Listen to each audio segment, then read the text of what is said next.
because we'd like to give the gifts to our Muslim guests at this time.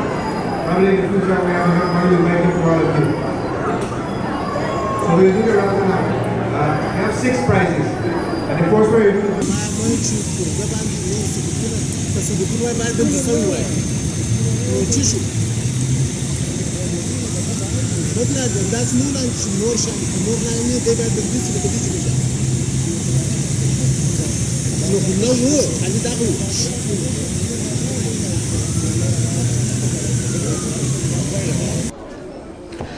Non-Muslims often ask about the marriage of Aisha radiallahu ta'ala to the Prophet Muhammad, peace be upon him, at the age of 9.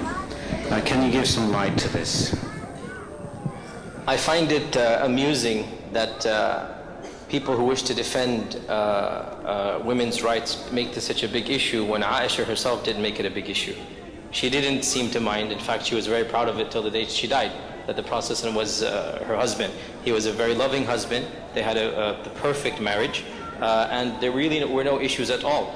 This is actually pretty straightforward. It's a little bit of anthropology, and that is that people have different cultures and different mores. And for the time, even the Prophet Muhammad's worst enemies didn't make an issue about this. This was something that was culturally, it was the norm. How many of you know that Romeo and Juliet, the famous play of Shakespeare, it actually involves a 14, 15-year-old, right? Romeo and Juliet are supposed to be 14, 15 at the time of the play. Now, I don't know, in our times, maybe they go to jail for some type of anti-whatever laws, I don't know. But I mean, the point is that sexuality and the age of puberty, it has changed over time.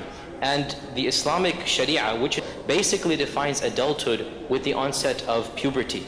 And so therefore, a 9-year-old girl of Arabia 14 centuries ago would be something similar to a 16, 17-year-old of our times. And there are many states in America that allow the marriage of a 16, 17-year-old girl. And the point is that in Islamic Sharia, this is something that is allowed in the past, but in our times, once again, it's not something that needs to be resurrected. In our times, there's a huge movement now to basically standardize the laws and the age of marriage. But these are cultural. I remember I studied at the University of Medina, and it was a very international university. I remember there was a person from one of the tribes in one of the tribes of Yemen, it's got to be. No, not Yemen, no. I forgot where, the name of the tribe is counted, I forgot where, but he told me that in his village, every single boy is married by the age of 14. And he goes, if you're not married by 14, society thinks there's a problem. He himself was married at the age of 14, and his wife was 13. Now this is happening this was 2002 or 2003 when he told me. And he told me to this day, the entire village, his father, his grandfather, he himself got married at 14, his wife was 13. And he's normal completely, everything is fine. My point being, we have this problem of trying to think that our culture and our era has got to be right, everything else is wrong. Aisha didn't have a problem with what happened. I think it's problematic when we have a problem. But suppose we were to be put in charge of this village, wherever it was in Kazakhstan or something. Suppose we were to put in charge there, and they're completely content, and they're used to 14-year-old boys marrying 13-year-old girls, right? Everybody's doing that. Are we going to import our culture and our mores and force it on them when it's been working fine for them for the last 1,000, 2,000 years? I think we have to be a little bit more academic, a little bit more anthropological, and understand that people have different customs, different cultures. And in the time of the Prophet ﷺ, even his worst enemies didn't find any issue with this. It was something that was standard. Aisha was happy, and she lived a very, very happy life, and she had, as we said, the perfect marriage. I think it's a problem when we make it into a problem. I have heard stories about people were from birth.